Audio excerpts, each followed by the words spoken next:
ನಮಸ್ಕಾರ, ನೀವು ನೋಡ್ತಿದ್ದೀರಾ ಕನ್ನಡ ನಾಡು ನ್ಯೂಸ್. ನಾನು ವಿನೋದ್. ಇದೀಗ ಹೆಡ್ಲೈನ್ಸ್. ಅಯೋಧ್ಯ ರಾಮ ಮಂದಿರ ಉದ್ಘಾಟನೆ ವಿಚಾರ ನಮ್ಮ ಸರ್ಕಾರ ಇದ್ದಿದ್ರೆ ಇನ್ನೂ ಅದ್ಧೂರಿಯಾಗಿ ಉದ್ಘಾಟನೆ ಮಾಡ್ತಿದ್ವಿ ಎಂದ ನಾಗೇಂದ್ರ. 3 ದಿನಗಳ ಕಾಲ ಶ್ರೀರಾಮ ರಂಗ ಸಂಭ್ರಮ ಕಾರ್ಯಕ್ರಮ ಆಯೋಜನೆ, ಜನವರಿ 22ರಿಂದ ಪ್ರಾರಂಭ ಎಂದ ಪ್ರಭುದೇವ್ ಕಪಗಲ್.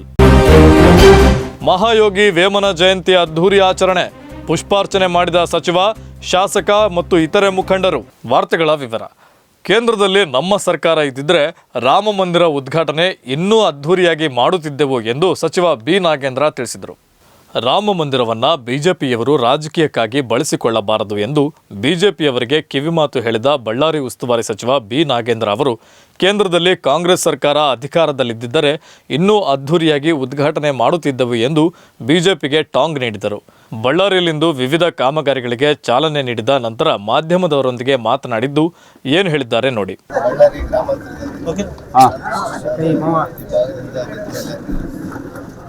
ಸಚಿವನಾದ ಮೇಲೆ ಬೇರೆ ಬೇರೆ ಗ್ರಾಮಗಳಲ್ಲಿ ನಮ್ಮ ಗ್ರಾಮದಲ್ಲಿ ಇವತ್ತು ನಾಗನಹಳ್ಳಿ ಗ್ರಾಮ ಮತ್ತು ತಮ್ಮರಳ್ಳಿ ಮತ್ತು ಬ್ಯಾಳ್ಚಿಂದ ಈ ರೀತಿ 4 ಪಂಚಾಯತಿಯಲ್ಲಿ 5ರಿಂದ 6 ಗ್ರಾಮಗಳನ್ನು ಭೇಟಿ ನೀಡಿ ಅಲ್ಲಿಂದ ಕುಂದುಕೊರತೆಗಳನ್ನು ತಗೊಂಡು ಹೋಗ್ಬೇಕಂತೇಳಿ ಈಗಾಗಲೇ ಕೂಡ ಸರ್ಕಾರದ ಮಾನ್ಯ ಮುಖ್ಯಮಂತ್ರಿಯವರು, ಉಪಮುಖ್ಯಮಂತ್ರಿಗಳು ಮನೆ ಬಾಗಿಲಿಗೆ ಸರ್ಕಾರ ಅನ್ನುವಂಥ ವಿಚಾರದಿಂದ ಮಾನ್ಯ ನಮ್ಮ DCM ಸಾಹೇಬರು ಕೂಡ ಜನಸ್ಪಂದನ ಕಾರ್ಯಕ್ರಮಗಳನ್ನು ಬೆಂಗಳೂರಂಥ ನಗರದಲ್ಲಿ ಅಲ್ಲಿ ಬಿಡುವಿಲ್ಲದಲ್ಲಿ ಕೂಡ ಇವತ್ತು ಮಾಡ್ತಾ ಇದ್ದಾರೆ.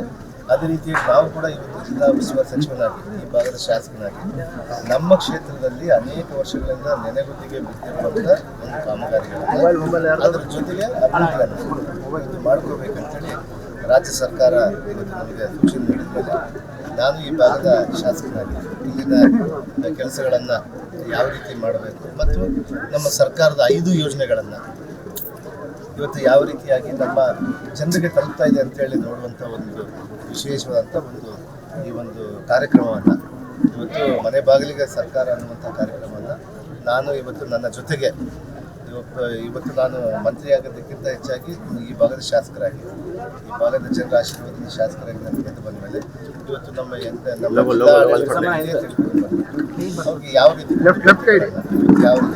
ಓಲ್ಡ್ ಏಜ್ ಪೆನ್ಷನ್ ಆಗಿರ್ಬೋದು, ಇವತ್ತು ನಮಗೆ ಬೇರೆ ಬೇರೆ ಸ್ಕೀಮ್ಗಳಾಗಿರ್ಬೋದು, ನಮ್ಮ ಗೃಹಲಕ್ಷ್ಮಿ ಆಗಿರ್ಬೋದು, ಇಂಥ ಒಂದು ಕಾರ್ಯಕ್ರಮಗಳು ಯಾವ ತಲುಪಲಿಲ್ಲ ಅವ್ರ ಮನೆ ಬಾಗಿಲು ತಲುಪಿಸ್ಕೊಡುವಂಥದ್ದು ಪ್ರತಿ ಹಳ್ಳಿಯಲ್ಲಿ ನಾವು ಇದೇ ರೀತಿ ಮಾಡ್ಕೊಂಡು ವಿಚಾರ. ಒಂದು 15 ದಿನದಿಂದ 21 ತಿಂಗಳಿಂದಲೇ ಕೂಡ ನಾವು ಒಂದು ಸ್ಪೆಷಲ್ ಡ್ರೈವ್ ಮಾಡ್ತಾ ಇದ್ದೀವಿ. ಒಂದು ಸೀಕ್ರೆಟ್ ಆಗಿ ಫಸ್ಟ್ ಎಲ್ಲಿಂದ ಬರ್ತಾ ಇದೆ, ಯಾವ ಫ್ಯಾಕ್ಟ್ರಿಗಳಿಂದ ಬರ್ತಾ ಇದೆ, ಯಾವ ಫ್ಯಾಕ್ಟ್ರಿಯವರು ಖರೀದಿ ಮಾಡ್ತಾ ಇದ್ದಾರೆ, ಅದರ ಜೊತೆಗೆ ಯಾರು ಅಕ್ರಮ ಗಣಿಗಾರಿಕೆಯನ್ನು ಮಾಡಿ ಇವತ್ತು SITಯಲ್ಲಿ ಬಂದಿರುವಂಥ ಏನು ಅಲ್ಲ SITಯಿಂದ ಸೀಸ್ ಮಾಡಿರುವಂಥ ಮೆಟೀರಿಯಲ್ ಕೂಡ ಕದ್ದಿದ್ದಾರೆ. ಅದನ್ನು ಯಾವುದೇ ಕಾರಣಕ್ಕೂ ನಾವು ಬಿಡೋದಿಲ್ಲ. ಅವನು ಎಷ್ಟೇ ಪ್ರಭಾವ ಆಗಿದ್ದರೂ ಕೂಡ ಅವನ್ನ ಒಳಗಾಗ್ಸೋದ್ರ ಜೊತೆಗೆ ನಮ್ಮ ಹೇಳ್ತಾ ಇದ್ದಾರೆ ಈ ರೀತಿಯಾಗಿ. ಅಂದರೆ SITಯಲ್ಲಿ ಲಾಕ್ ಆಗಿರುತ್ತೆ, ಅದು ಯಾಕಂದರೆ ಐರನ್ ಓರ್ ಅಂದ್ಬಿಟ್ಟು ಅದು ಗಾಳಿಗೆ ಹೊಡ್ಕೊಂಡು ಹೋಗ್ತಾ ಇರುತ್ತೆ ಬೇರೆ ಬೇರೆ ಕಡೆ. ಅದನ್ನು ಬೇಗನೆ ತ್ವರಿತ ಗತಿಯಲ್ಲಿ ನಾವು ಅದನ್ನು ಕಂಪ್ಲೀಟಾಗಿ ಮಾಡಬೇಕಂತ ಕೂಡ ನಾವು ಈಗಾಗಲೇ ಜ್ಯುವೆಲರ್ಸಿಗೆ ಹೇಳಿದ್ದೀವಿ. ಖಂಡಿತವಾಗಿ ಇವತ್ತು ಓನರ್ಗಳು ಯಾರಿದ್ದಾರೆ ನೋಡ್ತಾ ಇದ್ದೀವಿ, ಚೆಕ್ ಮಾಡ್ತಾ ಇದ್ದೀವಿ, ಪರಿಶೀಲಿಸ್ತಾ ಇದ್ದೀವಿ. ಇವತ್ತು ಪ್ರಥಮದ FIR ಅಂದರೆ ಫಸ್ಟ್ ಇನ್ವೆಸ್ಟಿಗೇಷನ್ ರಿಪೋರ್ಟಲ್ಲಿ ನಾವೇನು ಮಾಡ್ತೀವಿ, ಅವ್ರು ಯಾರೋ ಒಬ್ಬರ ಮೇಲೆ ಆರೋಪಿನ ನಾವು ಮಾಡಲೇಬೇಕಾಗುತ್ತೆ. ಯಾಕಂದರೆ ಅವ್ರನ್ನ ಆ ಗಾಡಿಯನ್ನು ಅಥವಾ ಸೀಸ್ ಆಗಿರೋದ್ರಿಂದ ನಾವು ಯಾರ ಮೇಲೆ ಇಲ್ಲದೇ ನಾವು ಇಟ್ಕೊಳ್ಳೋಕ್ಕಾಗಲ್ಲ. ಫಸ್ಟ್ ಮಾಡ್ತೀವಿ ತನಿಖೆ. ಇದರಲ್ಲಿ ಯಾರ್ಯಾರು ಇದ್ದಾರೆ, ಅವ್ರು ಫ್ಯಾಕ್ಟ್ರಿ ಹೋಗಿದ್ದಾರೆ ಅಥವಾ ಟ್ರಾನ್ಸ್ಪೋರ್ಟ್ ಇದ್ದಾರೆ ಅಥವಾ ಯಾರು ಓನರ್ ಇದ್ದಾರೆ, ಯಾರು ಪ್ರಭಾವಗಳಿದ್ದಾರೆ, ಅವರೆಲ್ಲ ಕೂಡ ತೆಗೆದುಕೊಂಡು ಬರ್ತಾರೆ. ಇರ್ಬೋದು ಸ್ಪಾಂಜ್ ಐರನ್ ಪ್ಲಾಂಟ್ ಇರ್ಬೋದು, ಅವರು ಕೂಡ ಒಂದು ಭಾಳಷ್ಟು ಒಂದು ಕಷ್ಟದಲ್ಲಿ ಇದ್ದಾರೆ ಅಂತೇಳಿ ನಾವು ಇನ್ಸಿಗ್ರೆಂಟ್ ಮಾಡೋದು ನಾವು ವ್ಯವಸ್ಥೆಯಲ್ಲಿ. ಇವತ್ತು ನಮಗೆ GST ಆಗಿರ್ಬೋದು, ಸೇಲ್ ಟ್ಯಾಕ್ಸ್ ಆಗಿರ್ಬೋದು, ಇವನ್ನೆಲ್ಲ ಕೂಡ ನಾವು ಯಾವ ರೀತಿ ನೋಡ್ಕೊಂಡು ಹೋಗ್ಬೇಕು. ನಮ್ಮ ರಾಜ್ಯದ ರಾಜಸ್ವವನ್ನು ಇವತ್ತು ನಾವು ಕೊಡೋಕ್ಕೆ ನಾವು ತಯಾರಿಲ್ಲ.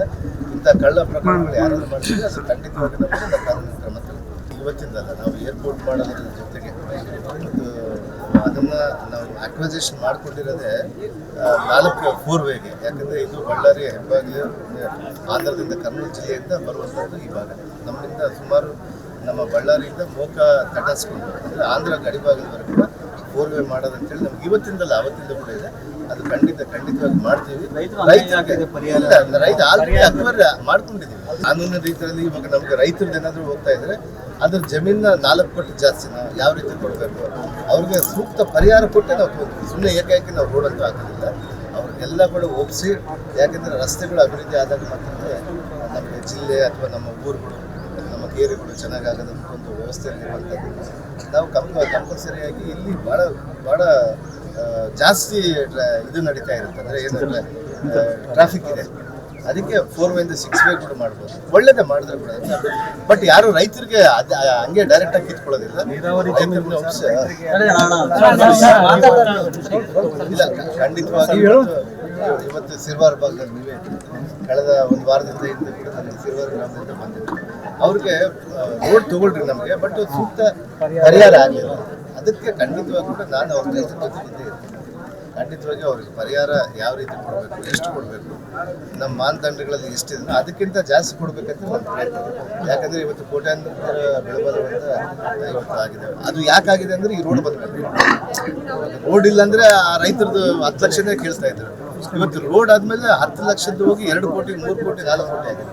ನಮ್ಮ ರೈತರು ಕೂಡ ಅದನ್ನು ತಿಳ್ಕೊಬೇಕು. ಯಾಕಂದರೆ ನಮಗೆ ಒಂದು 10 ಅಡಿ 20 ಅಡಿ 30 ಅಡಿ 1 ಎಕರೆ ಜಾಗ ಹೋದ್ರೂ ಕೂಡ ಈ ಮಿಕ್ಕಿದ ಜಾಗದಲ್ಲಿ ಕೂಡ ಅವ್ರಿಗೆ ಒಳ್ಳೆಯ ಬೆಲೆ ಸಿಗುವಂಥದ್ದು, ಪ್ರೈಸ್ ಜಾಸ್ತಿ ಆಗ್ತದೆ. ಅದಕ್ಕೆ ನಾವು ಯಾರಿಗೂ ಕೂಡ ರೈತರಿಗೆ ಅದೇ ಹಂಗೆ ಡೈರೆಕ್ಟ್ ಆಗಿರೋದು ನಾವು ದೇವಸ್ಥಾನಕ್ಕೆ ಹೋಗ್ತೀವಿ. ಆ ದೇವಸ್ಥಾನದಲ್ಲಿ ನಾನು ಹೋದಾಗ ನನಗೊಂದು ವೈಬ್ರೇಷನ್ ಅಂತ ಆಗುತ್ತೆ. ಅದು ಅವ್ರಿಗೆ ಆಗಿಲ್ಲ ಅಂತ ಹೇಳ್ತಾರೆ. ಅದರಲ್ಲಿ ಏನು ತಪ್ಪಿಲ್ಲ ಅವ್ರು ಹೇಳಿದ್ರಲ್ಲಿ. ಹಂಗಂತೇಳಿ ರಾಮನನ್ನ ನಿಂದನೆ ಮಾಡಿದಾರಂತಲ್ಲ. ರಾಮನ ದೇವಸ್ಥಾನವನ್ನು ಮಾಡ್ತಾ ಇದೀವಿ ಅಂತೇಳಿ ಇಡೀ ದೇಶಕ್ಕೆ ತೋರಿಸ್ತಾ ಇದ್ದಿಲ್ಲ. ಅದನ್ನು ಇನ್ನಷ್ಟು ಚೆನ್ನಾಗಿ ಮಾಡ್ಬೇಕಂತೇಳಿ ನಮ್ಮ ರಾಜಣ್ಣವರ ಅಭಿಪ್ರಾಯ ವೈಯಕ್ತಿಕ ಆ ರೀತಿ ಇರ್ಬೋದು ಅಂತೇಳಿ. ಇವತ್ತು ರಾಜಣ್ಣವರು ಹೇಳಿದಾರೆ ಅಂದ ಕೂಡಲೇ ಯಾರನ್ನೋ ಇದು ಮಾಡಿದ್ದಾರೆ, ಇನ್ನೊಂದು ಮಾಡಿದ್ದಾರೆ ಅಲ್ಲಿರೋಂಥ ಕಾರ್ಯಕ್ರಮವನ್ನು ಇವತ್ತು ನನಗೆ ಅನಿಸ್ಬೇಕಲ್ಲ. ಒಬ್ಬೊಬ್ಬನು ಮನುಷ್ಯನಿಗೆ ಇಲ್ಲಿಂದ ಹೋದಾಗ ನಾನು ಇವತ್ತಿನ ಹೋಗಿಲ್ಲ. ಅಯೋಧ್ಯೆಗೆ ಹೋದ್ಮೇಲೆ ರಾಮ ಮಂದಿರ ನನ್ನ ಕಲ್ಪನೆನೇ ಬೇರೆ ಇದು. ಇವತ್ತು ನನ್ನ ಕಲ್ಪನೆಗೆ ಮೀರಿರುವಂಥ ರಾಮ ಮಂದಿರ ಮಾಡಿದ್ದಾರೆ ನಾನು ಅನ್ಕೋತಾ ಇದ್ದೀನಿ. ಅಲ್ಲಿ ಹೋದ್ಮೇಲೆ ಏನಾದ್ರು ಕಡಿಮೆ ಕಂಡಾಗ ಮನುಷ್ಯನ್ಗೆ ಆ ರೀತಿ 100% ಯಾವುದೇ ಕಾರಣಕ್ಕಿಲ್ಲ. ರಾಮ ಮಂದಿರ ಕಟ್ಟುವಂಥ ವಿಚಾರ ನೆಹರು ಅವರು ಪ್ರಣಾಳಿಕೆಯಲ್ಲಿ ನಮ್ಮ ಕಾಂಗ್ರೆಸ್ನವರು ಅದನ್ನು ರಾಮ ಈ ದೇಶದ ಆಸ್ತಿ, ಈ ಪ್ರಪಂಚದ ಆಸ್ತಿ. ರಾಮ ಒಬ್ಬರಿಗೆಲ್ಲ ಸೀಮಿತ ಆಗಿಲ್ಲ. ಇಡೀ ನಾಡಲ್ಲಿ ಈ ದೇಶದಲ್ಲಿ ಭಾರತೀಯರಲ್ಲಿ ಎಷ್ಟು ಜನ ಇದ್ರು ಅವರ ಆಸ್ತಿ, ಅವರ ಒಂದು ಆಡಳಿತ, ಅವರ ಒಂದು ಚರಿತ್ರೆ ಇವತ್ತು ನಾವು ದೇವರಂತೇಳಿ ಭಾವಿಸ್ತಾ ಇದ್ದೀವಿ. ರಾಮನ್ನ ದೇವರಂತೇಳಿ ಪೂಜೆ ಮಾಡ್ತೀವಿ. ಅಂತ ಉತ್ತಮವಾದಂಥ ಒಬ್ಬ ಆದರ್ಶ ವ್ಯಕ್ತಿಯನ್ನು ನಾವು ಮಾಡೋದ್ರಿಂದ. ಬಟ್ ನಮ್ಮಲ್ಲಿ ಕೂಡ ನಮಗೇನಾದರೂ ಅವಕಾಶ ಇದ್ದಿದ್ರೆ ಇನ್ನೂ ವಿಜೃಂಭಣೆಯಿಂದ ಮಾಡ್ತೀವಿ. ಯಾವುದೇ ಕಾರಣಕ್ಕಿಲ್ಲ. ಏನಂದರೆ ಒಂದು ಕಡೆಗೆ ಇದನ್ನ ರಾಜಕೀಯಕ್ಕೆ ಬಳಸ್ಕೋಬಾರ್ದು ಅನ್ನೋದು ನಮ್ಮ ಕಾಂಗ್ರೆಸ್ನ ಅಭಿಪ್ರಾಯ. ಖಂಡಿತವಾಗಿ ಹೋಗ್ತಾರೆ ಯಾರು ಕೂಡ. ಇವತ್ತು ರಾಮ ನಮ್ಮ ದೇವರಂತೆ ಒಪ್ಕೊಂಡ್ಮೇಲೆ ಇವತ್ತು ದೇವರು ಕರ್ಸ್ಕೊಂತಾರೆ. ಇವತ್ತು ನೀವೇ ಹೇಳ್ರಿ ತಿರುಪತಿಗೆ ನೀವು ತಿರುಪತಿಗೆ ಹೋಗ್ಬೇಕಂತ ಅನ್ಕೊಂಡ್ರಾಗಲ್ಲ. ಆ ದೇವ್ರು ಕರ್ಸೋವರೆಗೆ ನಾವು ಹೋಗೋಕ್ಕಾಗಲ್ಲ ಅಂತ ಸಂದರ್ಭ ಇರುತ್ತೆ. ಒಬ್ಬೊಬ್ಬರಿಗೆ ಒಂದೊಂದು ಪರ್ಸೆಪ್ಷನ್ ಇದೆ. ನಮ್ಮ ಕಾಂಗ್ರೆಸ್ನ ದೇವರು, BJP ದೇವರೇ ಯಾರಿದ್ರು ಕೂಡ ನಾನು ಖಂಡಿತವಾಗಿ ಹೋಗ್ತೇನೆ. ನಾವು ಚಿಕ್ಕಂದಿಂದ ರಾಮ ಭಜನೆಯಿಂದ ಮಾಡಿಕೊಂಡು ಬೆಳೆದಂಥವ್ರು. ನಮ್ಮ ತಂದೆ ತಾಯಿಯವರು ಶ್ರೀರಾಮ ಜಪನ ಕಲಿತಿದ್ದಾರೆ. ಶ್ರೀರಾಮ ಯಾರು, ಸೀತೆ ಯಾರು, ಜಾಂಬವಂತ ಯಾರು, ಶಬರಿ ಯಾರು, ಇವತ್ತು ಅನೇಕ ಪ್ರತಿನಿಧಿಗಳಿದ್ದಾವೆ ದೇಶದಲ್ಲಿ. ಅನೇಕ ರಾಮನ ಜೊತೆಗೆ ಇರುವಂಥ ಸಂತತಿ ಏನಿದೆ ಅಲ್ಲ, ಅದನ್ನು ಮಾತಾಡ್ಕೊಂಡ್ರೆ ನಮ್ಗೆ ಮೈಯೆಲ್ಲ ಇಲ್ಲ ಆಗುತ್ತೆ, ರೋಮಾಂಚನ ಆಗುತ್ತೆ. ಖಂಡಿತವಾಗಿ ಮೊದಲಿಂದ ಕೂಡ ಅಭಿಪ್ರಾಯ ಇತ್ತು. ಕೆಲವು ಮಠಾಧೀಶರು ಬಂದು ನಮ್ಮ ಬಸವಣ್ಣ ನಮ್ಮ ನಾಯಕ ಅಂತ ಹೇಳಿತ್ತು. ಆದರ್ಶ ನಾವು ಇನ್ನೊಂದೇನಿತ್ತು, ಬಸವಣ್ಣವರು ಸಾಂಸ್ಕೃತಿಕ ನಾಯಕ ಅಂತ, ಸಾಂಸ್ಕೃತಿಕ ರಾಯಭಾರಿ ಅಂತ. ಅದು ನಾಯಕ ಅಂತೇಳಿ ಕೆಲವರು ಅಭಿಪ್ರಾಯ ಇತ್ತು. ರಾಯಭಾರಿ ಆಗಿರ್ಬೋದು, ನಾಯಕ ಆಗಿರ್ಬೋದು, ಎರಡೂ ಒಂದೇ ಪದಗಳಲ್ಲಿ ಅರ್ಥ ಮಾಡುವಂಥದ್ದನ್ನು ಕೆಲವ್ರನ್ನ ಎಲ್ಲ ಮಾಹಿತಿಗಳನ್ನ ಎಲ್ಲ ಇಂಟೆಲೆಕ್ಚುಯಲ್ಸ್ ಏನು ಅದನ್ನು ಯಾವುದೇ ರೀತಿ ಇಲ್ಲ. ಯಾವತ್ತೂ ಕೂಡ ಬಸವಣ್ಣವರ ಮೇಲೆ ಅಪಾರವಾದಂಥ ಪ್ರೀತಿ ಇರುವಂಥದ್ದು ನಮ್ಮ ಕರ್ನಾಟಕ ಒಂದೆಲ್ಲ ಇಡೀ ಪ್ರಪಂಚಕ್ಕೆ ಬಸವಣ್ಣವರ ತತ್ವ ಆದರ್ಶಗಳನ್ನು ಹೊಂದ್ಕೊಂಡಿರೋದ್ರಿಂದ ನಾವು ಅವ್ರಿಗೆ ಗೌರವ ತರಿಸ್ಬೇಕಂತೇಳಿ ನಾವು ಇವತ್ತು ಮೀಸಲಾತಿ ನಾವು ಕೇಂದ್ರಕ್ಕೆ ಶಿಫಾರಸು ಮಾಡಿದ್ರೆ ನಾವು ಕಾಂಗ್ರೆಸ್ನ ನಮ್ಮ ಅವ್ರ ಅಂಗಳಕ್ಕೆ ಹಾಕಿದ್ದೀವಿ. ಅವ್ರು ಮಾಡ್ತಾರೋ ಇಲ್ಲ ನೋಡ್ಬೇಕಲ್ಲ. ಅದಕ್ಕೆ ನಮ್ಮ ಅಭಿಪ್ರಾಯ, ನಮ್ಮ ಪ್ರಣಾಳಿಕೆಯಲ್ಲಿ ನಮ್ಮ ಕಾಂಗ್ರೆಸ್ ಆಗದು ಬಿಡದೆ ಅಲ್ಲಿ ವಿಚಾರ.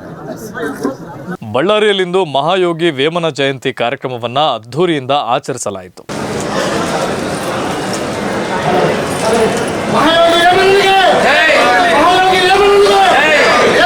ಬಳ್ಳಾರಿ ನಗರದ BDA ಮೈದಾನದಲ್ಲಿ ಜಿಲ್ಲಾಡಳಿತ, ಜಿಲ್ಲಾ ಪಂಚಾಯತ್, ಮಹಾನಗರ ಪಾಲಿಕೆ ಹಾಗೂ ಕನ್ನಡ ಮತ್ತು ಸಂಸ್ಕೃತಿ ಇಲಾಖೆ ಸಹಯೋಗದಲ್ಲಿ ಮಹಾಯೋಗಿ ವೇಮನ ಜಯಂತಿ ಕಾರ್ಯಕ್ರಮವನ್ನು ಅದ್ಧೂರಿಯಿಂದ ಆಚರಿಸಲಾಯಿತು.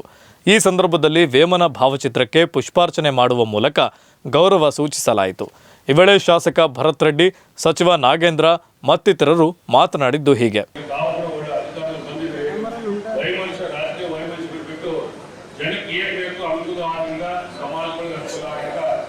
ಎಲ್ಲ ಒಳ್ಳೆ ಕೆಲಸಗಳು ಮಾಡಿ ಬಳ್ಳಾರಿಯಲ್ಲಿ ಒಂದು ಶಾಂತಿಯುತ ವಾತಾವರಣ ನಿರ್ಮಾಣ ಮಾಡಬೇಕಂತ ನಮ್ಮೆಲ್ಲರ ಪರವಾಗಿ ನಾನು ಅವ್ರನ್ನ ಕೋರ್ಕೊಂಡು 2 ಮಾತು ಮಾತಾಡಲು ಅವಕಾಶ ಬಹಳಷ್ಟು ಅಚ್ಚುಕಟ್ಟಾಗಿ ಈ ಒಂದು ಕಾರ್ಯಕ್ರಮ ಬಹುಶಃ ನಾನು 10ನೇ ಬಾರಿಗೆ ಈ ಒಂದು ವೇಮನ ಜಯಂತಿಗೆ ನಾನು ಇಷ್ಟು ವರ್ಷದಂತ ಇದ್ದಾಗೂ ಅಂದರೆ ಅನೇಕ ಕಳೆದ 10 ವರ್ಷದಲ್ಲಿ ಕೂಡ್ಲಿಕ್ಕೆ ಅಂದರೆ ಕಳೆದ 5 ವರ್ಷದಲ್ಲಿ ಕೂಡ 2 ಬಾರಿ ಬಾಕಿ ಆಗ್ತಕ್ಕಂಥ ಕೂಡ ಆಗಿಲ್ಲ. ಆದರೆ ಇವತ್ತಿನ ಪ್ರಕಾರ ತಮ್ಮನ್ನೆಲ್ಲ ಕೂಡ ಇಲ್ಲಿ ಬಂದು ತಮ್ಮನ್ನು ಉದ್ದೇಶಿಸಿ ಮಾತಾಡಲಿಕ್ಕೆ ನನಗೆ ನಿಜವಾಗಿಯೂ ನನಗೆ ಬಹಳಷ್ಟು ಸಂಸ್ಕೃತಿ ಸಂತೋಷ ಆಗ್ತದೆ ಅಂತ. ಈ ಕಾರಣವೇ ನನಗಿಂತ ದೂರದಲ್ಲಿ ಮಾತಾಡಿದಂಥ ಭರತ್ ರೆಡ್ಡಿ ಅವರು ಮತ್ತು ನಾರಾಯಣ ಬಹಳಷ್ಟು ಸಮಾಜದ ಬಗ್ಗೆ ಕೂಡ ಎಲ್ಲ ಆಗುವಗಳ ಬಗ್ಗೆ ಕೂಡ ಹೇಳಿದ್ದಾರೆ. ಅದರ ಜೊತೆಗೆ ಇವತ್ತು ಏನು ನಮ್ಮ ಮಹಾಯೋಗಿ ವೇಮನ ಅವರ ಆದರ್ಶ ತತ್ವಗಳನ್ನು ಬಹುಶಃ ಇಂದಿಗೂ ಕೂಡ ಇವತ್ತು ಕೂಡ ಅದನ್ನು ಅಳವಡಿಸಿಕೊಂಡು ಬರುವಂಥ ಒಂದು ಸಮಾಜ ಯಾವುದಾದ್ರೂ ಇದೆ ಅಂದರೆ ಅದು ನಮ್ಮ ರೆಡ್ಡಿ ಸಮಾಜ ಅನ್ನುವಂಥ ವಿಚಾರವನ್ನು ಹೆಮ್ಮೆ ಆಗುತ್ತೆ. ಇದು ಬಹುಶಃ ಇವತ್ತು ನಮ್ಮ ಸಮಾಜ ಆರ್ಥಿಕವಾಗಿ ಪ್ರತಿಯೊಂದರಲ್ಲೂ ಕೂಡ ಬಹಳಷ್ಟು ಹಿಂದುಳಿದಂತೆ ಎಲ್ಲಿ ಇಲ್ಲ. ಆರ್ಥಿಕವಾಗಿ ಬಹಳ ಬಲವಾಗಿ ಇರುವಂಥವ್ರು. ನಾನು ಈಗಾಗಲೇ ಪ್ರವೃತ್ತಿಗೆ ನಮ್ಮ ಪ್ರವೃತ್ತಿ ಜೊತೆ ಕಷ್ಟ ಹೇಳ್ತಿದ್ದೆ. ಬಹುಶಃ ನನಗೆ ಬಡವರಂತ ಕಾರಣವಂತದ್ದು ಯಾರು ಬಡವರು ಇಲ್ಲದೇ ಇರುವಂಥ ಸಮಾಜ ಯಾರಂದ್ರೆ ಅದು ಜೀವನ ರೆಡ್ಡಿ ಸಮಾಜ ಮಾತ್ರ ಅಂತ ನಮ್ಮ ಪ್ರವೃತ್ತಿ ಹೇಳ್ತಾರೆ. ಮಿನಿಮಮ್ ಏನಿಲ್ಲ ಅಂದ್ರೂ ಕೂಡ ಒಂದು ಸಮಾಜ ಯಾವುದೇ ಕುಟುಂಬ ಇದ್ರೂ ಕೂಡ ಮಿನಿಮಮ್ ಒಂದು ಕೋಟ್ಯಾಗಿ ಬಗ್ಗೆ ಹಾಕಿ ಉಳಿದಿರ್ತಾರೆ ಅಂತ ಹೇಳಿ ಕೂಡ ನನ್ನ ಶಾಸಕಿ ಕೋಟ್ಯಾಗಿ ಬಗ್ಗೆ ಯಾಕೆ ಕುಟುಂಬ ಅಂತ ಹೇಳೋಕ್ಕಲ್ಲ. ಇವತ್ತು ಭರತ್ ರೆಡ್ಡಿ ನಮ್ಮ ಭಾಷಣದಲ್ಲಿ ಹೇಳ್ತಾ ಇದ್ರು, ಸಮಾಜ ಯಾವತ್ತೂ ಕೂಡ ಇನ್ನಿತರ ಸಮಾಜಗಳು ಬೇರೆ ಸಮಾಜದ ಜೊತೆಗೆ ಅಣ್ಣ ತಮ್ಮದ ರೀತಿಯಲ್ಲಿ ಮಾವ ರೀತಿಯಲ್ಲಿ ಇರುವಂತಹದ್ದು ಸಮಾಜದಲ್ಲಿ. ಇವತ್ತು ನಾವು ಚಿಕ್ಕಂದಿನಿಂದ ಇದ್ರು ಕೂಡ ರೆಡ್ಡಿ ಸಮಾಜ ಕೂಡಲೇ ನಮ್ಮ ತಂದೆ ತಾಯಿಯವರು ಇದ್ದಾಗಿಂದ ಕೂಡ ರೆಡ್ಡಿ ಸಮಾಜದವರು ಯಾವಾಗ ಇದ್ರು ಕೂಡ ಹಿರಿಯರಿದ್ರೆ ಅವರ ಮಾಮ, ದೊಡ್ಡಪ್ಪ, ಚಿಕ್ಕಪ್ಪ ಅನ್ನುವಂಥ ಸಂಪ್ರದಾಯ ನಾವು ಬೆಳೆಸ್ಕೊಂಡು ಬಂದಿವಂದ್ರೆ ಆ ಒಂದು ಎಲ್ಲ ಒಂದು ಸಮಾಜಗಳು ಕೂಡ ನೀವು ಕೊಟ್ಟಿರುವಂತ ಪ್ರೀತಿಯಿಂದಲೇ ಆ ಇಬ್ಬರು ಬಂದಿದ್ದಾರೆ. ಇವತ್ತು ಬರೀ ಪ್ರೀತಿ ಒಂದೆಲ್ಲ ಭರತ್ ಹೇಳ್ತಾಗಿರೋದು ಯಾರಿದ್ರು ಕೂಡ ಒಕ್ಕಲ್ತನ ಮಾಡುವಂತ ರೈತ ರೆಡ್ಡಿ ಆಗಿರ್ಬೋದು, ಊರಲ್ಲಿರುವಂತಹ ರೆಡ್ಡಿ ಆಗಿರ್ಬೋದು, ಒಂದೇ ಬಳಿ ಇದ್ರು ಕೂಡ ಅವರಲ್ಲಿ ನಾಯಕತ್ವದ ಗುಣಗಳು ಸುಮಾರು ಒಂದು ಲಕ್ಷದೊಳಗಡೆ ನಾಯಕತ್ವದ ಗುಣಗಳು ಇರ್ತಾರೆ. ಹೊರಬಂದಿದ್ರು ಕೂಡ ಅವರ ಹತ್ರ ಇದಾಗಲಿ ಯಾವ್ದಾದ್ರು ಸಮಸ್ಯೆ ಇದೆ ಅಂತೇಳಿ ಊರಲ್ಲಿ ಬೇರೆ ಬೇರೆ ಸಂದರ್ಭದಲ್ಲಿ ಬೇರೆ ಬೇರೆ ಎಲ್ಲ ಕಡೆ ಹೋಗಿ ಬಂದಿರ್ತಾರೆ. ಇವತ್ತು ಬ್ಯಾಂಕ್ಗಳಿಗೆ ಹೋದಾಗ ಅಲ್ಲಿ ಕೂಡ ಹೋಗಿ ಹೇಳಿದಾಗ ತಮ್ಮ ಪತ್ರವನ್ನು ಅಡಮಾನಾಗಿಯೂ ಕೂಡ ಒಂದು ವಾರ ಅಥವಾ 15 ದಿನದ ನಂತರ ದುಡ್ಡು ಕೊಡೋದು ವ್ಯವಸ್ಥೆ ಇರುತ್ತೆ ಬ್ಯಾಂಕ್ಗಳಲ್ಲಿ. ಬಂಗಾರ ಹಿಡಿದು ಕೂಡ ನಾಳೆ ಬಂದು ತಗೊಂಡು ಹೋಗುವಂತ ವಿಚಾರ ಇರುತ್ತೆ. ಆದರೆ ಒಬ್ಬ ಹಳ್ಳಿಗಾಗಿರ್ಬೋದು, ಊರುಗಳಲ್ಲಾಗಿರ್ಬೋದು, ಒಬ್ಬ ರೆಡ್ಡಿ ಹತ್ರ ಹೋಗ್ಬಿಟ್ಟು ಒಂದು ಮಾತು ಕೇಳಿದ್ರೆ ರೆಡ್ಡಿ ನಾಟಿ ಕುಂತಪ್ಪ ನಾ ಕೊಡುತ್ತೀವಿ ಫೀಸ್ಗಳಲ್ಲ, ನಾವು ಎಲ್ಲ ಬಾಕಿದ್ದು ಆಸ್ಪತ್ರೆ ಚುಟ್ಟಿಯಲ್ಲ ಅಂತ ಹೇಳಿ ಹೇಳಿದಾಗ ಎಷ್ಟು ಆತ್ಮೀಯವಾಗಿ ತನ್ನಷ್ಟು ಇದ್ದು ಇಲ್ಲಿದ್ರೆ ಕೂಡ ಒಂದು ಗಂಟೆಗೆ 1 ಲಕ್ಷ 2 ಲಕ್ಷ ಕೂಡ ಹೊಡಿಸ್ಬಿಟ್ಟು ಕೊಟ್ಟು ಅವ್ರಿಗೆ ಸಹಕಾರ ಮಾಡುವಂತ ಒಂದು ಪ್ರವೃತ್ತಿ ನಮ್ಮ ಸಮಾಜ ಹೇಳ್ತೀನಿ. ಇವತ್ತಿನ ಕಾರ್ಯಕ್ರಮ ಬಹಳ ಜನ ಸೇರಿದ್ದಾರೆ. ಯಾವತ್ತೂ ಈ ಥರ ನಡೆದಿಲ್ಲ ಅಂತ ಹೇಳಿ ನಾನು ನೆನೆಸ್ಕೋಬೇಕಾಗ್ತೇನೆ. 2013ರಲ್ಲಿ ಇನ್ನು ವೇಮನ ಜಯಂತಿ ಸರ್ಕಾರದಿಂದ ಘೋಷಣೆ ಆಗಿರಲಿಲ್ಲ.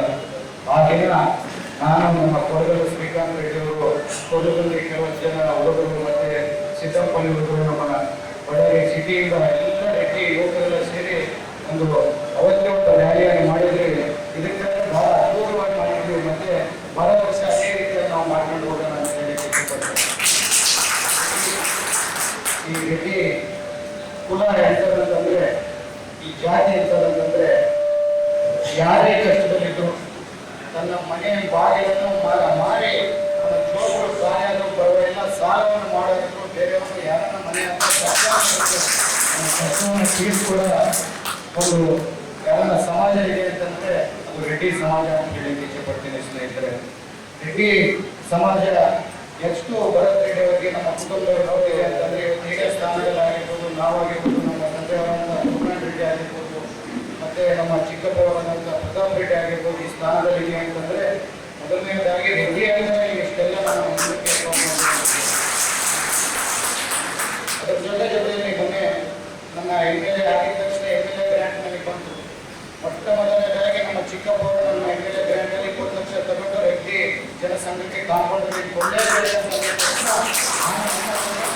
ನಮ್ಮ ಸಮಾಜಕ್ಕೆ ಬಂದಾಗ ನಾನು ಏನು ಮಾಡೋಕ್ಕೆ ಸಿದ್ಧ ಅಂತೇಳಿ ನಮ್ಮ ಚಿಕ್ಕಪ್ಪವ್ರಿಗೆ ಅವತ್ತು 20 ಲಕ್ಷ ಅದೇನು MLA ಫಂಡಿಂದ ಬಂದು ಫಸ್ಟ್ ಯಾರ್ಯಾರು ಕೊಟ್ಟಿದ್ದೀನಿ ಅಂತಂದ್ರೆ ಅದು ರೆಡ್ಡಿ ಜನಸಂಘಕ್ಕೆ ಅಂತ ಹೇಳಿ.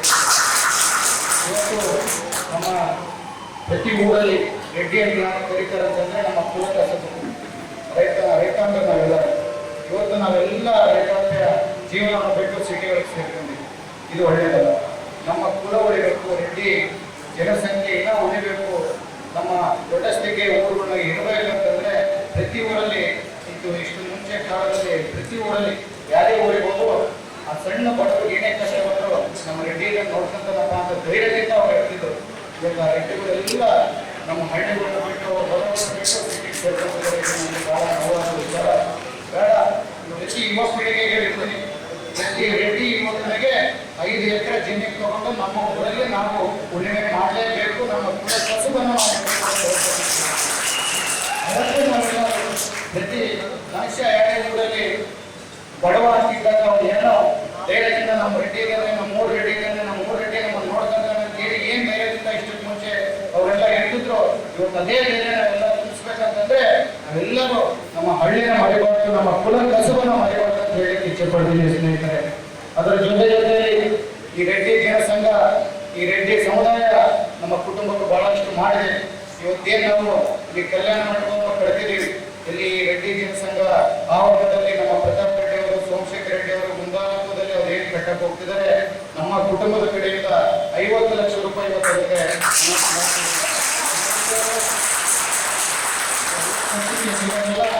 ಏನೇ ನಮ್ಮ ರೆಡ್ಡಿ ಜನಸಂಘಕ್ಕೆ ಯಾವತ್ತು ದುಡ್ಡು ಕಮ್ಮಿ ಬೀಳಲ್ಲ.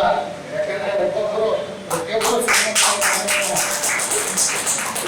ನಮಗೆ ಬಳ್ಳಾರಿ ಡೆವಲಪ್ಮೆಂಟ್ ಏನಾದ್ರು ದುಡ್ಡು ಕಮ್ಮಿ ಆದರೆ ಇವತ್ತು ನಾವೆಲ್ಲ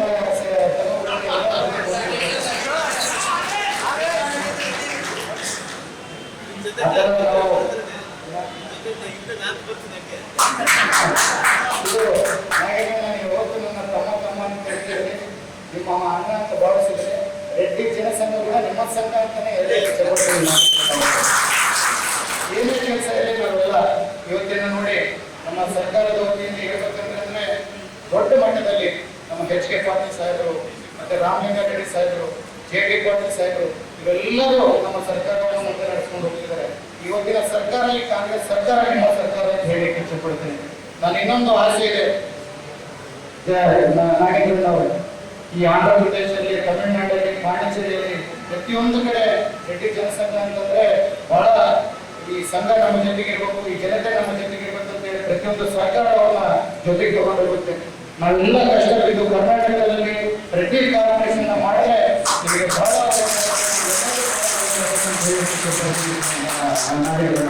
ಯಾಕಂದ್ರೆ ಈ ಬಜೆಟ್ ಸೆಷನ್ಸ್ ಅಲ್ಲಿ ನಾವು ಮಂತ್ರಿಗಳೆಲ್ಲ ಹೋಗಿ ನನ್ನ ರಿಕ್ವೆಸ್ಟ್ ಪ್ರಕಾರ ನಿಮ್ಮನ್ನು ಕೇಳ್ಕೊತಿದ್ದೀನಿ. ನಮ್ಮ ರೆಡ್ಡಿ ಕಾರ್ಪೊರೇಷನ್ ಅನ್ನೋದು ಕರ್ನಾಟಕದಲ್ಲಿ ನಾವು ಮಾಡಿಕೊಂಡ್ರೆ ಆ ರೆಡ್ಡಿ ಕಾರ್ಪೊರೇಷನ್ ಇಂದ ನಾವು ಸರ್ಕಾರದಿಂದ ಏನು ದುಡ್ಡು ಕೊಡೋ ಅವಶ್ಯಕತೆ ಇಲ್ಲ. ರೆಡ್ಡಿ ಕ್ರಾಸ್ ಮಿಷನ್ಗೆ ಅವರೇ ಬಂಡವಾಳ ಹಾಕೊಂಡು ಇನ್ನ ನಮ್ಮ ರಾಜ್ಯ ಉದ್ಧಾರಕ್ಕೋಸ್ಕರ ಅವರೆಲ್ಲ ಶ್ರಮಿಸ್ತಾರೆ ಅಂತ ಹೇಳಲಿಕ್ಕೆ ಇಚ್ಛೆಪಡ್ತೀನಿ. ನಮ್ಮ ಚಿಕ್ಕಪ್ಪವರಿಂದ ಪ್ರತಾಪ್ ರೆಡ್ಡಿ ಅವರು ಹೇಳ್ತಿದ್ರು, ತಾಲೂಕೊಟ್ಟಿಗೆ ಮಹಾಯೋಗಿ ವೇಮನ್ ಅವರ ಹೆಸರು ಇಡಬೇಕಂತೇಳಿ. ಅವ್ರು ಇವತ್ತು ಏನು ಹೇಳಿದ್ದಾರೆ, ನಾವು ಜಿ.ಕೆ. ಅವರಿಟ್ಟು ನಾವು ನಾಗೇಂದ್ರಣ್ಣವರು ಆ ಹೆಸರು ಇಡೋದು ಖಚಿತ ಅಂತ ಹೇಳಿದ್ದಾರೆ. ಅದ್ರ ಜೊತೆಗೆ ನಮ್ಮ ಚಿಲ್ಲಿ ಫಾರ್ಮರ್ಸ್ ಏನಿದ್ದಾರೆ, ಈ ಚಿಲ್ಲಿ ಯೂನಿಟ್ ಬರಬೇಕು ಅಂತ ಹೇಳಿ ನಮ್ಮ ಮಾತಿಗೆ ನೋಡಪ್ಪ ಮೈಕ್ ಕಟ್ ಮಾಡಿದ್ದಾರೆ.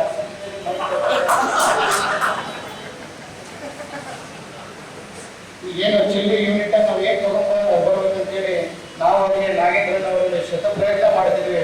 ಅದಕ್ಕೆ ಕೂಡ ಮಹಾಯೋಗಿ ವೇಮನ ಚಿಲ್ಲಿ ಯೂನಿಟ್ ಅಂತೇಳಿ ಇಟ್ಟರೆ ಬದುಕಿರೋದು ನಮ್ಮ ರೆಡ್ಡಿಯವರು ಬದುಕ್ತಿದ್ದಾರೆ ನಾಗೇಂದ್ರ. ಅದಕ್ಕೆ ಇಟ್ಟರೆ ಇನ್ನ ಅದೊಂದು ಪ್ರೋತ್ಸಾಹ ಕೊಟ್ಟಾಗಿರುತ್ತೆ ಅಂತ ಹೇಳಿ ನಾನು 2 ಮಾತನ್ನು ಮುಗಿಸಿದ್ದೀನಿ.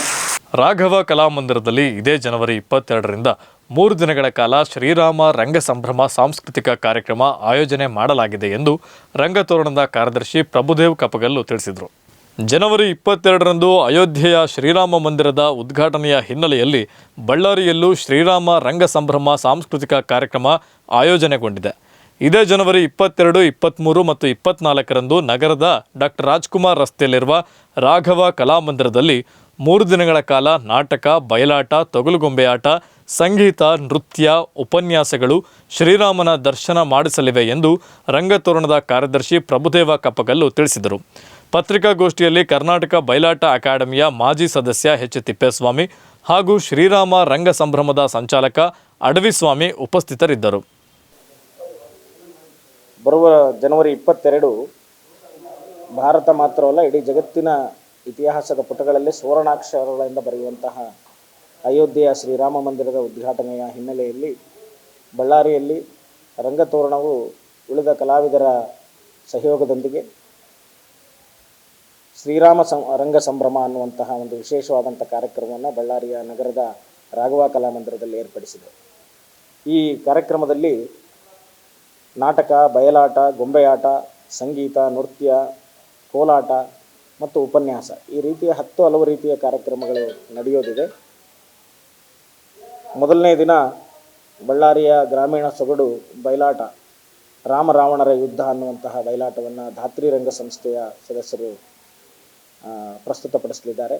ಮುದ್ನಟ್ನೂರು ತಿಪ್ಪೇಸ್ವಾಮಿಯವರು ಆ ಬಯಲಾಟವನ್ನು ನಿರ್ದೇಶನ ಮಾಡಿದ್ದಾರೆ. ಎರಡನೇ ದಿನ ವಿಶ್ವವಿಖ್ಯಾತ ಬೆಳಗಲ್ಲು ವೀರಣ್ಣನವರ ರಾಮಾಂಜನೇಯ ತೊಗಲುಗೊಂಬೆ ಮೇಳ ತಂಡದ ಸದಸ್ಯರು ಲಂಕಾದಹನ ಅನ್ನುವಂತಹ ತೊಗಲುಗೊಂಬೆ ಆಟವನ್ನು ಪ್ರಸ್ತುತಪಡಿಸಲಿದ್ದಾರೆ. ಮೂರನೇ ದಿನ ವಿಶ್ವವಿಖ್ಯಾತ ಸುರಭಿ ನಾಟ್ಯ ಮಂಡಳಿ ಹೈದರಾಬಾದ್ ಅವರು ಶ್ರೀರಾಮ ರಾಜ್ಯಂ ಅನ್ನುವಂತಹ ತೆಲುಗು ನಾಟಕವನ್ನು ಪ್ರಸ್ತುತಪಡಿಸಲಿದ್ದಾರೆ.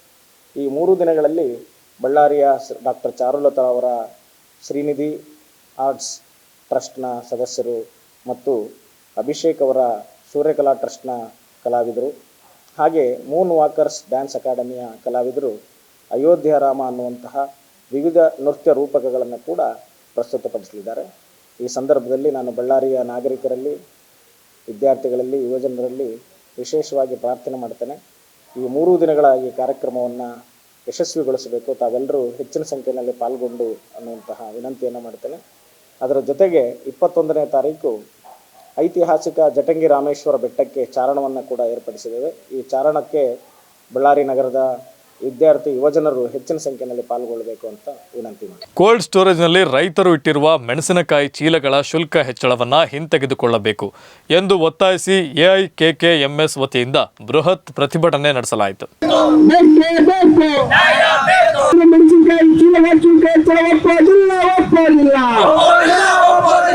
ರೈತರ ಮೆಣಸಿನಕಾಯಿ ಬೆಳೆಗೆ 25,500 ರೂಪಾಯಿಗಳು ಹಾಗೂ ಬ್ಯಾಡಗಿ ಮೆಣಸಿನಕಾಯಿಗೆ ಕನಿಷ್ಠ 55,000 ರೂಪಾಯಿಗಳನ್ನು ನಿಗದಿಪಡಿಸಬೇಕು ಹಾಗೂ ಕೋಲ್ಡ್ ಸ್ಟೋರೇಜ್ನಲ್ಲಿ ರೈತರು ಇಟ್ಟಿರುವ ಮೆಣಸಿನಕಾಯಿ ಚೀಲಗಳ ಶುಲ್ಕ ಹೆಚ್ಚಳವನ್ನು ಹಿಂತೆಗೆದುಕೊಳ್ಳಬೇಕು ಎಂದು ಒತ್ತಾಯಿಸಿ ಎಐಕೆಕೆಎಂಎಸ್ ವತಿಯಿಂದ ರೈತರು ಬೃಹತ್ ಪ್ರತಿಭಟನೆ ನಡೆಸಿದರು. ಈ ವೇಳೆ ಸಂಘದ ಪದಾಧಿಕಾರಿಗಳು ಮಾತನಾಡಿದ್ದು ಹೀಗೆ. ಅಖಿಲ ಭಾರತ ರೈತ ಕೃಷಿ ಕಾರ್ಮಿಕ ಸಂಘಟನೆ ಎಐಕೆಕೆಎಂಎಸ್ ಜಿಲ್ಲಾ ಸಮಿತಿ ವತಿಯಿಂದ ಇಂದು ಮೆಣಸಿನಕಾಯಿ ಬೆಳೆಗೆ ಬೆಂಬಲ ಬೆಲೆ ಬೇಕಂತೇಳಿ ಬೃಹತ್ ಪ್ರತಿಭಟನೆಯಲ್ಲಿ ಜಿಲ್ಲಾಧಿಕಾರಿ ಕಚೇರಿ ಮುಂದೆ ಪ್ರತಿಭಟನೆ ಮಾಡ್ತಾ ಇದ್ದೀವಿ. ಮುಖ್ಯವಾಗಿ ಏನು ಈ ವರ್ಷ ಮೆಣಸಿನ್ಕಾಯಿ ಬೆಳೆ ಈಗಾಗಲೇ ಬರ್ತಾ ಇದೆ. ಇಂಥ ಸಂದರ್ಭದಲ್ಲಿ ಇವತ್ತು ಮೆಣಸಿನ್ಕಾಯಿ ಬೆಲೆ ಸಂಪೂರ್ಣವಾಗಿ ಇವತ್ತು ಕುಸಿತ ಆಗಿದೆ.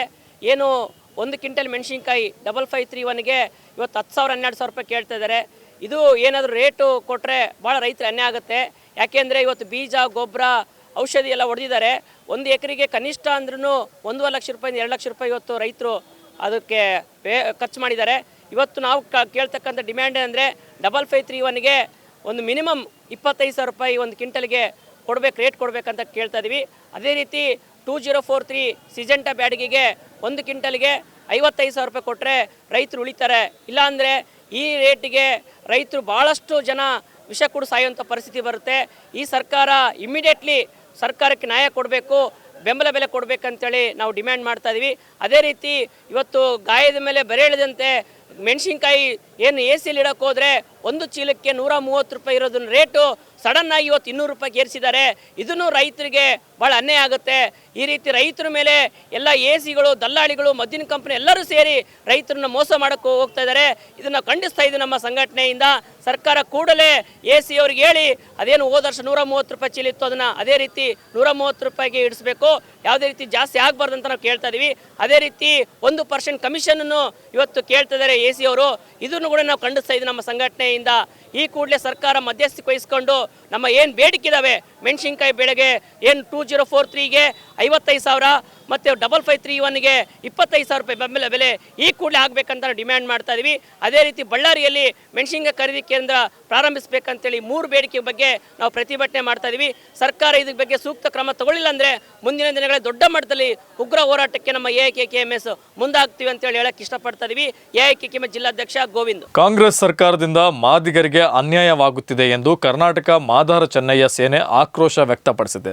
ಬಳ್ಳಾರಿ ನಗರದ ಖಾಸಗಿ ಹೋಟೆಲ್ನಲ್ಲಿ ಆಯೋಜಿಸಿದ್ದ ಪತ್ರಿಕಾಗೋಷ್ಠಿಯನ್ನು ಉದ್ದೇಶಿಸಿ ಮಾತನಾಡಿದ ಕರ್ನಾಟಕ ಮಾದಾರ ಚೆನ್ನಯ್ಯ ಸೇನೆಯ ರಾಜ್ಯಾಧ್ಯಕ್ಷ ಕಲ್ಲುಕಂಬ ಜಯಗೋಪಾಲ್ ಮಾತನಾಡಿ, ಒಳ ಮೀಸಲಾತಿ ಪರಿಷ್ಕರಣೆಯ ಹೊಣೆಯನ್ನು ಕೇಂದ್ರ ಸರ್ಕಾರದ ಹೆಗಲ ಮೇಲೆ ಹಾಕುವ ಮೂಲಕ ಸಿದ್ದರಾಮಯ್ಯನವರ ನೇತೃತ್ವದ ಕಾಂಗ್ರೆಸ್ ಸರ್ಕಾರ ಕರ್ನಾಟಕದ ಸಮಸ್ತ ಮಾದಿಗರಿಗೆ ಮಕ್ಮಲ್ ಟೋಪಿ ಹಾಕಿದೆ ಎಂದು ಆಕ್ರೋಶ ವ್ಯಕ್ತಪಡಿಸಿದರು. ಈ ಸಂದರ್ಭದಲ್ಲಿ ಜಿಲ್ಲಾಧ್ಯಕ್ಷ ಎಚ್ ಹನುಮಂತಪ್ಪ, BR ಅಂಬೇಡ್ಕರ್ ಸಂಘದ ಬಳ್ಳಾರಿ ಜಿಲ್ಲಾಧ್ಯಕ್ಷ BK ಅನಂತಕುಮಾರ್ ಉಪಸ್ಥಿತರಿದ್ದರು. ಸಿದ್ದರಾಮಯ್ಯ ನೇತೃತ್ವದ ಕಾಂಗ್ರೆಸ್ ಸರ್ಕಾರದ ಸಚಿವ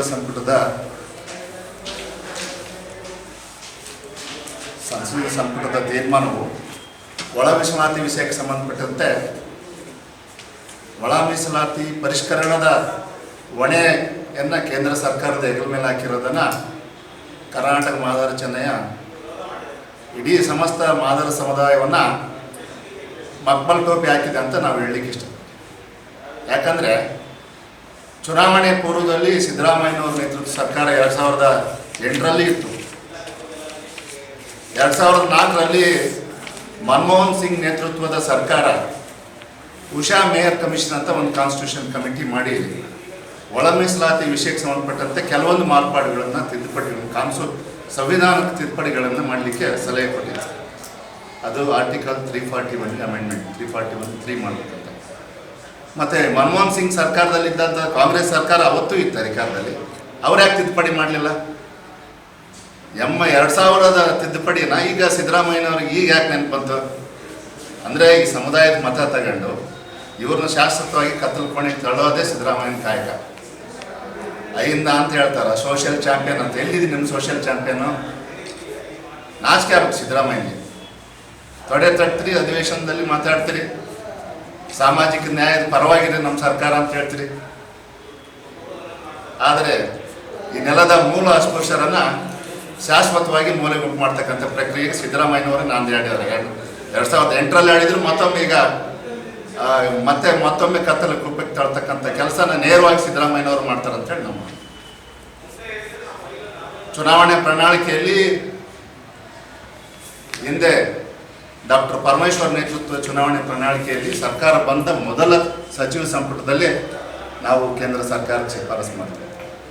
ಕೇಂದ್ರ ಸರ್ಕಾರಕ್ಕೆ ಶಿಫಾರಸು ಮಾಡ್ತಕ್ಕಂಥ ವಿಷಯವು ರಾಜ್ಯ ಸರ್ಕಾರದ ವ್ಯಾಪ್ತಿಯಲ್ಲಿ ಬರ್ತಕ್ಕಂಥ ವಿಷಯನ ಕೇಂದ್ರ ಕಡೆ ಯಾಕೆ ಬೊಟ್ಟು ಮಾಡ್ತೀರಿ ನೀವು? ಅಂದರೆ ಅಮಾಯಕರಿಗೆ ಕಿವಿಯಾಗಿ ಸಲೀಸಾಗಿ ಹೂ ಇಡ್ಬೋದಂತ ಮಾದಿಗರ ಅಮಾಯಕರದಲ್ಲಿ ರಾಜ್ಯದಲ್ಲಿ ನಮ್ಗೆ ಓಟ್ ಯಾವ ಬೇಕಾಗ್ತಾರೆ. ಮತ ಬ್ಯಾಂಕನ್ನು ಇದೇ ರೀತಿ ಮುಂದುವರ್ಸೋಣ. ನಮ್ಗೆ ಓಟ್ ಹಾಕ್ಯಂತೀರನೋ ನಾವು ಮಾತ್ರ ಅಧಿಕಾರನ ಎಂಜಾಯ್ ಮಾಡಿ ಇವ್ರನ್ನ ಎಲ್ಲಿ ಇಡ್ಬೇಕು ಅಲ್ಲೇ ಇಡ್ತಕ್ಕಂಥ ಪ್ರಕ್ರಿಯೆಗೆ ಸಿದ್ದರಾಮಯ್ಯನವ್ರು 2004ರಿಂದ ಇಲ್ಲಿವರೆಗೆ ನೀವು ಅಮೆಂಡ್ಮೆಂಟ್ ಯಾಕೆ ತರಲಿಲ್ಲ ಕಾಂಗ್ರೆಸ್ ಸರ್ಕಾರ? ಮನಮೋಹನ್ ಸಿಂಗ್ ನೇತೃತ್ವದಲ್ಲಿ ಇದ್ರಲ್ಲ ಕಾಂಗ್ರೆಸ್ ಸರ್ಕಾರ.